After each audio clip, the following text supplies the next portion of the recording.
Assalamualaikum and hi. Di sini kami akan menyampaikan pengetahuan mengenai pembelajaran atas talian atau dikenali sebagai e-learning. Tajuk ini akan disampaikan oleh ahli kami yang terdiri daripada Zaimatul Hasanah binti Norman, Siti Fadlina binti Abdul Wahab, Deki Siti Rohanani binti Eji Mumin, Laila Mariana binti Masri, Tengku Nur Nabila Eliana binti Tengku Azman, Nur Sabrina binti Muhammad Nur Arpah binti Asri, Dayang Nur Hanani binti Nonoy, Nur Syahidah binti Mohi, dan Romeo Chang.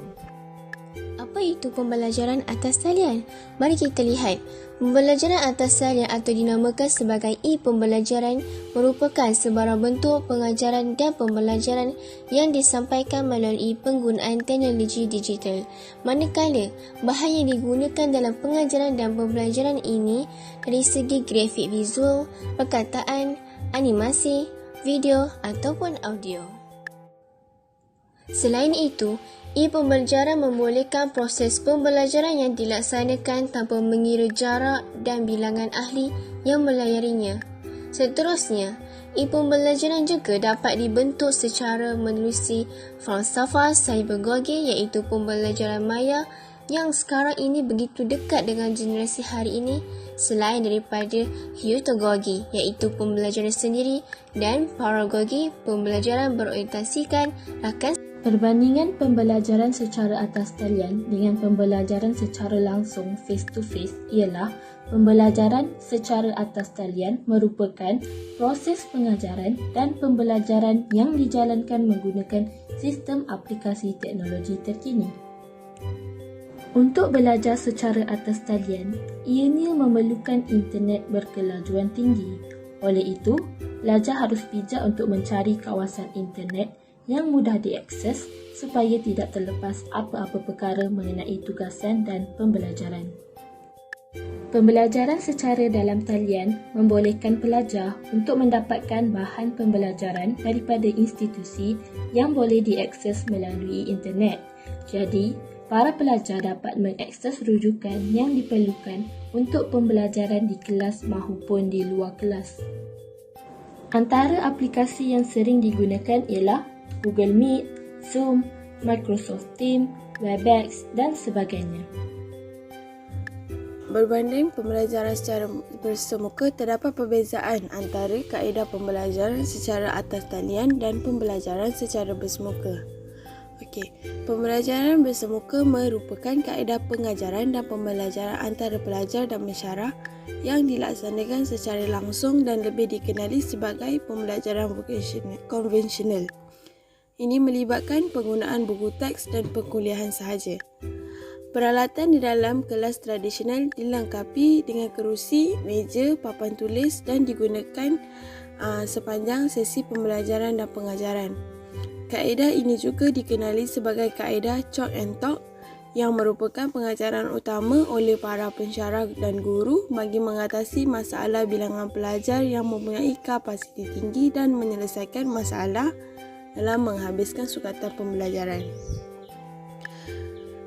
Pembelajaran secara bersemuka turut mempunyai kekurangan iaitu ketika menarik minat pelajar untuk fokus dengan pelajaran yang dijalankan. Hal ini disebabkan oleh kaedah ini cenderung menjadikan pelajar bosan dan kurang mempunyai kebolehan dalam menyelesaikan masalah yang tinggi disebabkan oleh tabiat menghafal. Terdapat 5 kelebihan belajar atas talian. Yang pertama adalah memudahkan ulang kaji. Pelajar boleh mengulang kaji secara peribadi dan dapat menyesuaikan diri dengan keperluan pelajar. Kelebihan yang kedua pula adalah tempat yang fleksibel. Pelajar boleh memilih tempat dan suasana yang mereka inginkan, contohnya di kafe. Yang ketiga adalah kos yang rendah. Pelajar atas talian menggunakan kos yang rendah dan jimat daripada kos pengangkutan, penginapan, dan makan minum. Kelebihan yang keempat adalah masa yang fleksibel. Tenaga pelajar dan pelajar boleh memilih masa yang sesuai untuk belajar. Kelebihan yang terakhir adalah Kaedah yang tiada had. Pelajar boleh menggunakan infografik, audio dan video untuk belajar. Seterusnya, kelemahan belajar atas talian. Yang pertama adalah kurang memberi fokus. Pelajar sukar memberi tumpuan pada skrin dalam jangka masa yang lama. Pelajar juga kurang memberi tumpuan pada skrin disebabkan oleh gangguan media sosial atau laman web lain. Yang kedua adalah pengurusan masa. Pelajar yang duduk dalam jangka masa yang lama boleh menyebabkan masalah fizikal. Sebagai contoh, duduk secara bongkok dalam jangka masa yang lama akan menyebabkan posture yang buruk. Ketiga adalah data internet. Belajar secara atas talian memerlukan data untuk sambungan internet yang baik.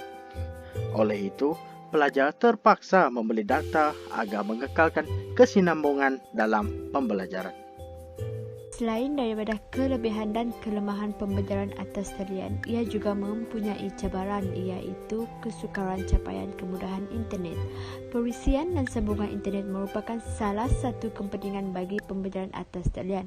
Contohnya, berlaku sekatan internet semasa sesi pengajaran dan pembelajaran dijalankan dan menyebabkan pelajar tertinggal maklumat. Hal ini berlaku kerana capaian internet di kawasan mereka tidak begitu memberangsangkan dan menyebabkan mereka terpaksa pergi ke kawasan yang mempunyai capaian internet yang lebih baik. Contohnya di kawasan bandar-bandar. Cabaran yang seterusnya ialah suasana pembelajaran yang tidak kondusif. Persekitaran pembelajaran juga memainkan peranan yang penting dalam menjamin keberkesanan pengajaran dan pembelajaran. Terdapat pelajar yang mengalami masalah dari segi pembelajaran yang tidak kondusif semasa belajar atas talian. Hal ini kerana suasana yang bising dan tidak selesa menyebabkan pelajar hilang fokus apa yang disampaikan semasa sesi pengajaran dan pembelajaran. Bukan itu sahaja, terdapat sesetengah ibu yang tidak memahami anak mereka semasa pembelajaran atas talian di rumah.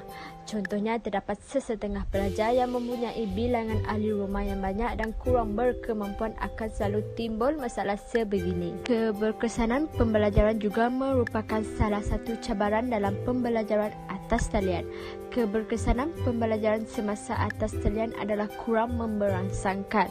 Hal ini kerana terdapat sesetengah pelajar yang mengalami kekangan belajar atas talian seperti kesukaran capaian internet, suasana yang tidak sesuai, persediaan yang kurang dalam kalangan pelajar. Hal ini akan menyebabkan pelajar menjadi kurang fokus dan menjejaskan keputusan pelajar. Terdapat 3 cadangan untuk mengatasi cabaran dalam pembelajaran atas talian.